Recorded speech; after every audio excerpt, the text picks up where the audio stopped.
The views and opinions expressed on the Middle Class VO podcast are solely those of the hosts and guests. Any feelings hurt therein are an unfortunate byproduct of the quest for infotainment. Also, please be reminded that concerted efforts have been made so as not to put anyone's knickers in a twist.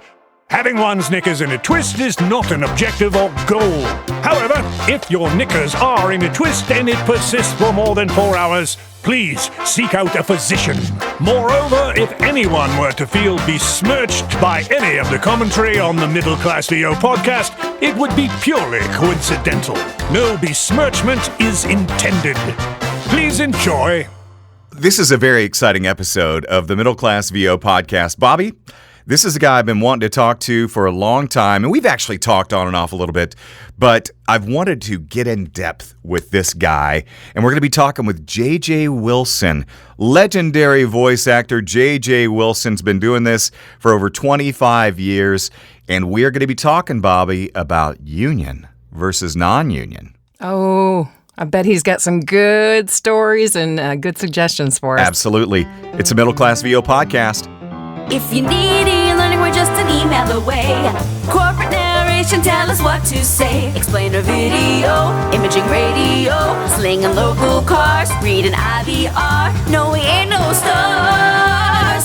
This is the Middle Class VO podcast. The Middle Class VO podcast. The Middle Class VO podcast.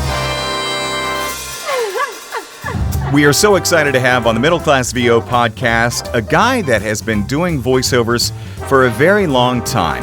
And I wanted to read this quote from his website. My dad asked if I wanted to read the line, good.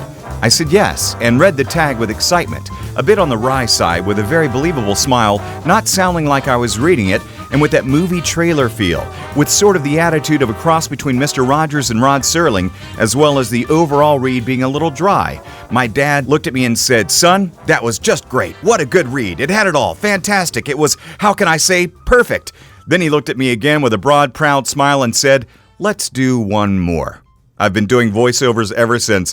J.J. Wilson, welcome to the Middle Class VO podcast. I love that. Thank you very much. Thank you, everyone. Thank you. Yeah, that was almost a true story. That was back in 1967, I think. Mm-hmm. Maybe 1966. I was 5. Yeah. Yeah, but you got an early start, man, and that's, that leads us into my first question, and there it is, the segue. How did you get started in voiceover? Well, I kind of sucked at everything else. No. No. I was brought up in a showbiz family. My mom and dad took me to an audition when I believe I was 10 to the local high school for their community production of The Music Man. And out of 432 kids, I booked the part of Winthrop, and I got the lead. Nice. And I got to sing and dance, and it was just the coolest thing I've ever done in my life. And if I could make enough money, I would probably do a lot more of that. But from that day on, I knew that I was silly and goofy and loved the stardom and, hanging out with my dad. We were always around famous people, and showbiz was my life. That's how I was raised. One day I looked down the driveway and Imus is driving up. Wow. The driveway in a red, white, and blue Lincoln. He stayed for 4 days, and my dad and he got drunk, and they said, "Happy Easter," and then he left. And Wolfman Jack used to call me JoJo, and I kept saying, "Mr. Jack." I didn't know what to call him. "Mr. Jack." Wow. It's JJ. Mr. Wolf. Yeah. But I just, I went through high school, got a great interest in music, and as I got out of high school, I just got lucky and got a video production job, and then from there I got a news job and the commercial writer and the morning man for a radio station in the Keys. I was like the one guy who did it all, and I was 21 then, and I started to do commercials then. Then I worked at WNWS WLYF for, 4 years. I kind of faked my way in with a demo that somebody had made for me. And they said, "Did you do all the production on this?" And I went, "Yes." And so I sneaked my way in there. And then I recorded and wrote and produced 4,000 spots in 3 years. Wow. And as that was happening, I had one guy one day say, I really like the spot you're over at the station. Do you mind if I use it on TV? I'll give you $50. And I went, aha! Aha! And a year later, I was leaving the building so much to do voiceovers. My boss, who I'm still friends with today, brought me into his office, said, I love your work. You're great. You're not ever here anymore. And I said, well, I come in the evenings and get the work done. He said, no, I love you. He said, go home, talk to your wife. It's time you left us and did voiceovers. And I did. And that was 32 years ago. So basically, they just kind of pushed you over the edge then. Yes. I thank him to this day for doing that, and I do some liners for a station he had in Melbourne, and I always said it took a lot of guts to quit the steady income, but by that point I was seriously leaving 3 or 4 or 5 times a day in Miami, and driving to South Beach and doing some stuff, and then back to the station, and I think I put 85,000 miles on my car one year just in Miami, Fort Lauderdale. That would not surprise me, man. Yeah. And you talk about Miami, and I go back to Miami days, and it's so funny that our paths never crossed in Miami, but here you are in the Nashville area, which is where I am too, and our paths have still never crossed personally in face to face, but we go back. Now, I was in Miami from 94 to about 2005. Okay. Were you living there, or had you already gone to New York? I left for New York 14 years ago, so that'd be 2005. I probably just missed you. I think I waved at you as I drove to New York. Kevin, how you doing? Hi, I've ended up north.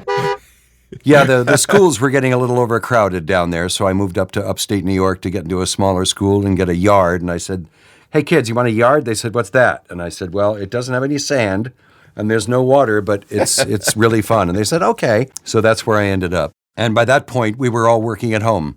JJ, whenever I was on the air at WKIS in Miami, my first month or so there, I remember hearing this guy doing all these Ford commercials. And I'm like, man, this guy is so good. He sounds so cool. And then one of my coworkers was like, yeah, that's JJ Wilson. He's a Miami guy.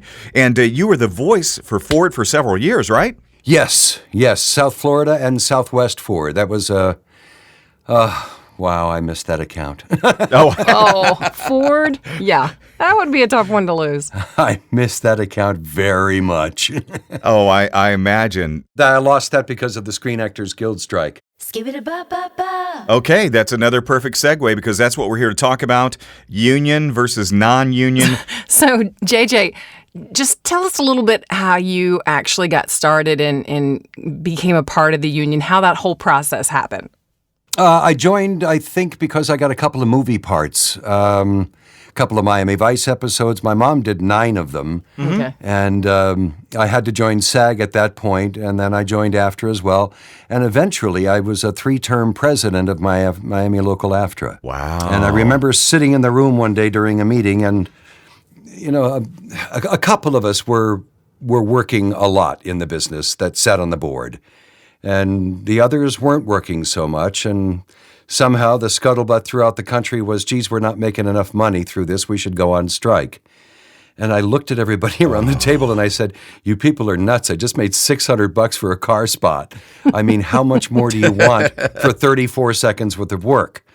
And they didn't listen, and they went on strike, and I believe it was 9.5 months. But I lost everything. Every one of my accounts was gone because I was, a big staunch union guy, and I wouldn't do anything non-union. And they finally came back and said, well, we got you $16 more a spot. And I looked at them and I said, my God. Book the cruise. Yeah, exactly. I said, this may have been good for, the Chicago, New York, LA people, the newscasters and things like that. But for a voiceover actor, I've lost everything. And the same guy is still doing Ford to this day who took over from me and that was, my God, I don't know, 20 years ago. Is it Jeff Bell you're talking about? I don't even know his name. I never wanted to know because I would have had to go kill him. I didn't mean that. I know you did. JJ, when was that? When did the strike happen? I don't even remember. It was, my kids were very, very young, probably right around 2000. Okay. Okay, that's what I was thinking. You're just blocking it all out of your memory. Yeah. But since then, I, continued working union. And then After the strike, and because of the strike, reality TV came to life. They couldn't hire union people, so they hired normal people who didn't know what they were doing and put them all on television and radio. And that's when I feel that except for everybody in New York, Chicago, LA, all the major markets and the actors, the big time actors, the union really took a dive. And I wasn't making enough money. And, my friends were saying, well, go get a second job. And I went, no, I do voiceovers. Yeah. I'm not going to go work at a hardware store. Yeah. Or I'm not going to work at a radio station doing production again. I've done that. This is what I'm good at. And so they, eventually came up with a loophole. And I went, it's called Financial Core. So I'm a dues-paying non-member. I can't vote on anything, which is fine with me, but I'm still a member. I still get my pensions and insurance, and I can still work through the union as much as I want, but I can also work non-union. So FICOR was the result of the strike, essentially? Pretty much, yeah. Yeah, a lot of people. Yeah, you'll have to forgive my naivete when it comes to the union. But I just thought FICOR was always in existence. I think maybe it was, but not many people used it then because there was enough union work to go around. Okay. But after the strike, the producers and everybody were used to using people who weren't union. Okay. They opened that door for them, and if I do 5 union jobs a year, it's a lot. Okay. And I've heard that because I have friends that are in the VO business, and they are staunch union guys, and they're talking about, I might do 1 or 2 union gigs a year now. Yep. And I didn't want to do anything else. This is what I do. This is what I love, and so I just made it happen, and that's what I've been doing ever since. Forgive the pun, JJ, but what is the state of the union now? I really have no idea. I know that they have joined unions. Now it's SAG-AFTRA, yet the pensions are separate. The health insurance is separate. They didn't join them completely, and it's very confusing when you put in for retirement or trying to get health insurance. They keep raising the threshold so nobody can make it. I think it's 5% of union members have health insurance. 5%. Wow. That's how little union work there is, unless you're a big name actor or a big name newscaster or something like that. The union radio stations that are still alive. But for me, it's impossible to qualify. JJ, let's back up just a second. All right, but it's going to sound off mic. Eat. Sorry. So then, JJ, what's your overall recommendation for somebody who's thinking about joining the union? All right. If you're just starting out, don't join the union. Just don't. Okay, that was another question I had. Yeah, just don't. If you're just starting out, it'll give the opportunity to do a lot more auditioning and a lot more work in the beginning to hone your craft. Okay.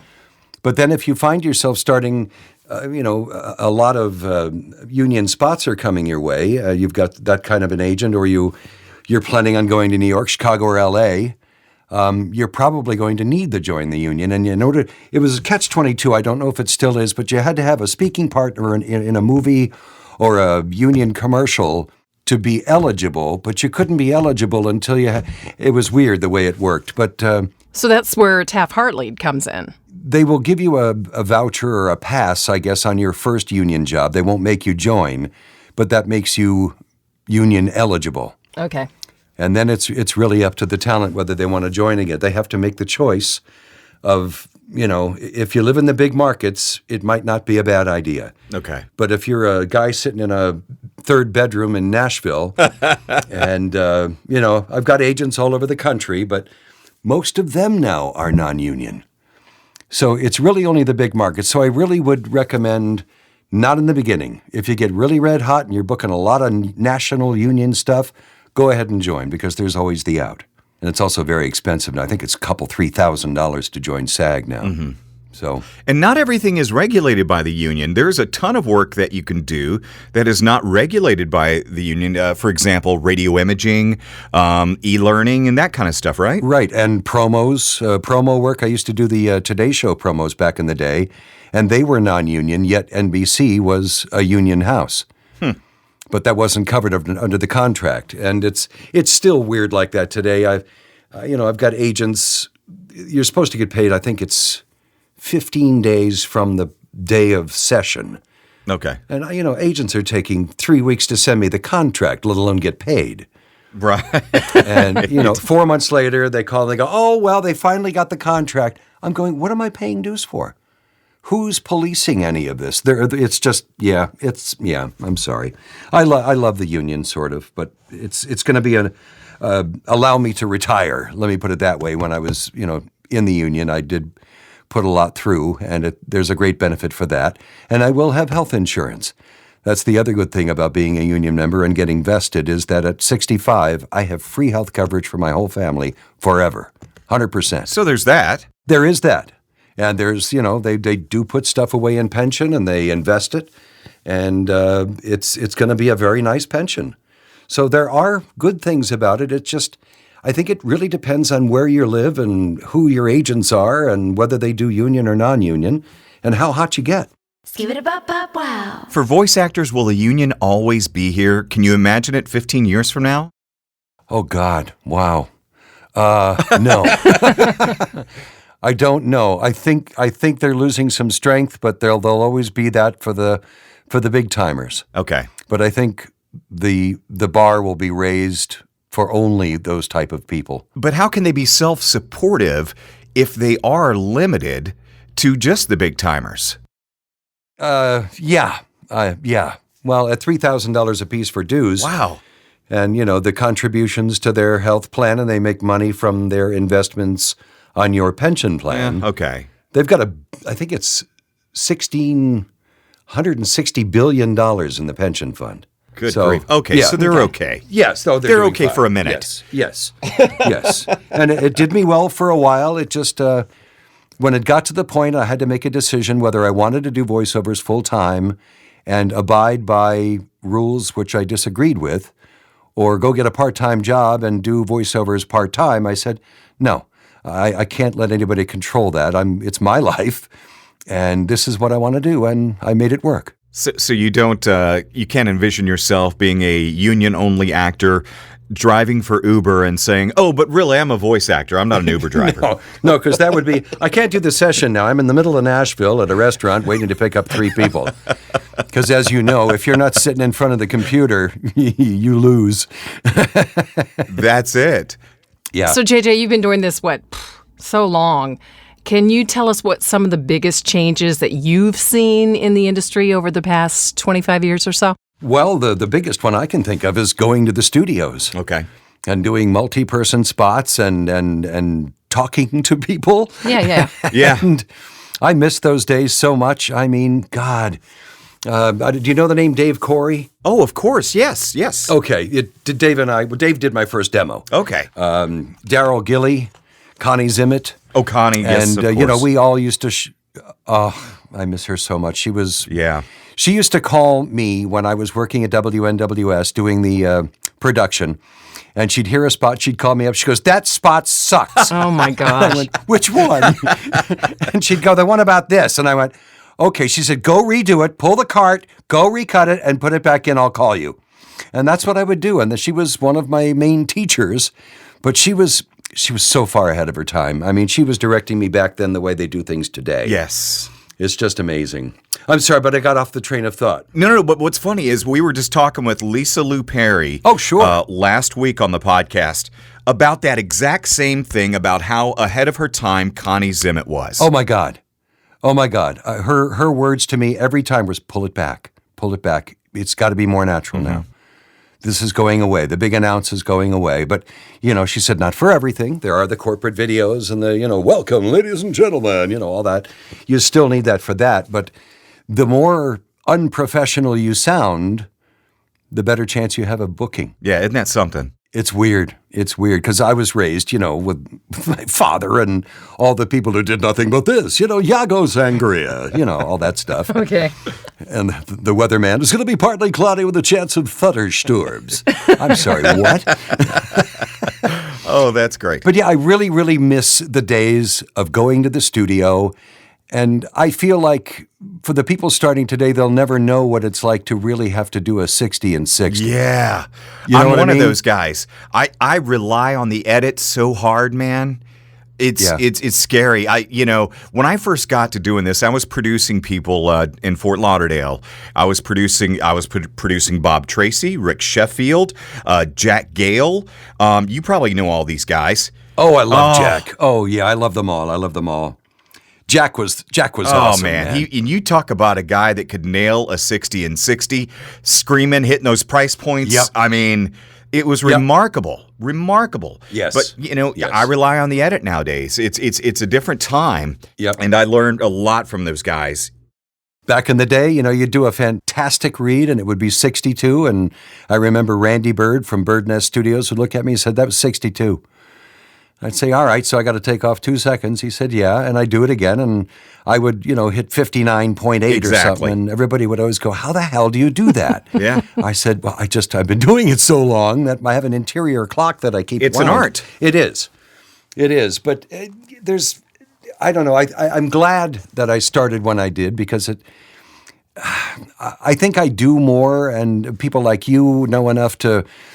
when I do a car spot, for instance, I don't send them 3 takes of each sentence. I send them a 29.5 or a little bit less, edited and ready for video. Yeah. Or sound effects or music if it's radio. But, I was doing that for a while. People were sending me stuff, and it was like, how many takes of only $59 are you going to do? I don't have a half an hour to listen to them all. Give me one good one and let me work it out. But it's just the old-fashioned way is... It brings more class to what you do, and it makes it a hell of a lot easier for everybody on the other side. Yeah. So that's what I try and do with everything I do. It's all done, edited, and ready to go. And if there's a change, fine. And we could do a whole show about changes, couldn't we? Oh, goodness, Holy we could. mackerel. But speed and efficiency is just a huge part of the equation nowadays. It really is. I mean, it really is. It's like, with voice 1, 2, 3, I'm sitting here at the computer, the email comes up, I bang it, do the audition, send it in, and I'm number 12. Yeah, exactly. I don't know how these guys are doing it. I don't know how they're doing it. Oh. But, and with that, they got like 2,500 members, but if you ever really look, no more than 40 people ever audition. Yeah. So I don't like what they're doing lately with their pricing and stuff like that, but I've gotten some wonderful things from Voice 1, 2, 3. But now they've got things like budget up to the talent. Oh, or the new one is the project For Fun. Oh, Love good. that. That'll be helpful. That's the race to the bottom, man. That's the race to the bottom. Yep, exactly right. We're going to have you back for another episode for sure. But before I let you go on this one, I want to get 2 stories from you, if you don't mind. One I heard when you were talking with Linda Bruno, who is a mutual friend. Yes. A hilarious story about... Tell me the story about the session you had with all these different takes. Oh, okay. Yeah, we had a 60, a 30, and a 15, and we did 31 takes of the 60, I think 18 takes of the 30. Wow. And, 10 or 12 of the 15. And when we got done, the guy said, all right, now that you're warmed up, let's go back to the 60. And I said to him, are you out of your mind? Oh, my God. I said, first of all, I was warmed up before we started. I've already done 3 sessions today. I said, second of all, you got 9 people on the phone. Oh, Lord. Just next time, let it just be you and I so we don't have 9 different opinions. It really makes it difficult for the talent. And I said, no, I'm not going to do another 60. Build one out of the 37 you have. Good for you, man. Good for you. Now that you're warmed up, I love that line. Every now and then, I think I've only done that 4 or 5 times in my career. One more quick one. I was doing a spot for the Herald many years ago, and it was in the studio. And everybody there was from the Herald. Miami Herald. Yes, the Miami Herald. And I think that the producer's mother was there, and I don't know who the hell all. But they had the soundtrack built. It started off with a school bell and then some music. It was a 60. And it would go ring, and then I would start. And God, we must have been on take 25, and they were just nitpicking, and I just, they played another take of it, to get me into it again, and the bell went off, and I went, well, there's that f***ing bell again. And they all laughed, and then we did a take, and they were fine. Sometimes you just got to steer them away from, well, I don't know if you said "and" correctly. Oh. They get too deep into it, and it's just, and I have many more stories. Some of it involves partial nudity in the studio with actors who were drunk.